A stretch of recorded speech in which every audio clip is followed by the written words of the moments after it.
Yo, but shout out to your wife, because like me, we both have wives that are very tolerant of what we do. They give us that trust. They give us that respect. They know we're going to make good decisions. You know, you're out there working strip clubs, managing strip clubs, working as a pimp on TV with hoes in different area codes. And she's like, my wife's the same. She's like, look, go out there, make your money, do what you do best. Don't bring it home. If you want to be with them, then fucking go with them. Don't bring that shit home. But I trust you. And your wife must have been the same thing to you. She must have been that inspiration, because I know she came up with the Godfather gimmick. You always giving her credit, except for the Hall of Fame speech. Yeah, that's heat right there, bro. How you forget her during the Hall of Fame? She's in. Thank God you would bring that shit up. That I still get heat for that. She's in Peru for 2 weeks. Her and her girlfriend went to Peru for 2 weeks, so to see some shaman and all, my wife's in all that shit. But yeah, I was a big mistake. That was tight. But you know what? She's the one that came up. My wife, I met her in a club. Mm-hmm. She was a dancer. We've been married 23 years. She was a dancer when I met her. And she came up with the whole Godfather, everything, man. So, I mean, playing a pimp character, I mean, one of the things I love about you is that you're not a mark for the business. You're not even a mark for yourself. Yeah. But when you got that call and they were like, hey, man, we want to put the Godfather in the Hall of Fame, like something that a creation of yours that is technically co-created by your wife, to be immortalized and enshrined in a Hall of Fame. Again, you were a star athlete as a kid. You go do this thing like, yeah, I'm gonna fuck around in the wrestling business, but now forever, you'll forever be known as a Hall of Famer. Were you shocked to get that call?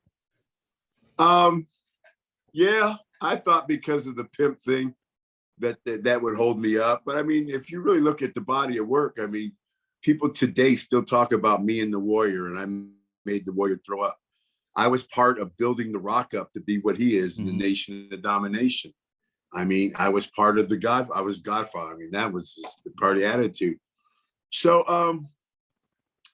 I was going to the gym, and Mark Carano, who's not there anymore, Mark Carano called me. He's like, hey, Bear, you all ready for WrestleMania? I'm like, yeah, man, I'm ready.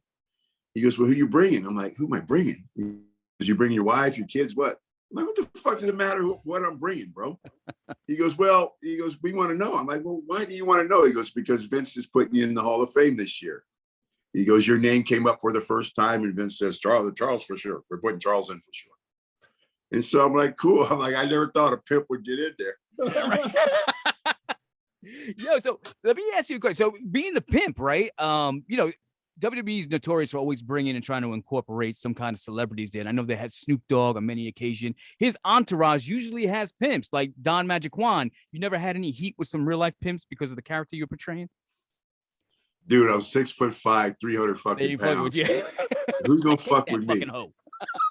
With tattoos all over me. Yeah. Smoking weed in front of every motherfucking body. Taking a shot of Jack. Who's gonna fuck with me? I think one guy. What's up with Ice-T? Long time ago, man. That was squashed. That was a long time ago. And that was probably just as much my fault as his. Okay. But, you know, that was like 92. It was a long time ago. Oh, that's way back. That's New Jack City days.